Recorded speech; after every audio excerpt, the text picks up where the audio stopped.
येणार काय तिच्या ठाई, सत्य डोळ्याने पाही दंड दुष्टांना देई, अनेक रूपे तिही घेई भक्तांच्या पायी, अश्विनी प्रथम दिनी बसते सिंहासनी, होतो जय घोष माऊलीचा,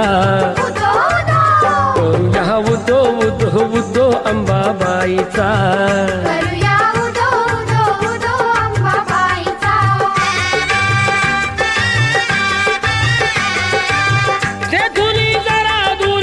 स्वामीजी गगनगिरी अंश तो परमेश्वरी, भक्ती दत्ताची खरी, गुहेत स्थान जरी बाजूला खोल दरी, रूपते त्यांचे जणू शिवशंकरा परी, भेटूया त्यांना चला पाहू ईश्वरी लीला,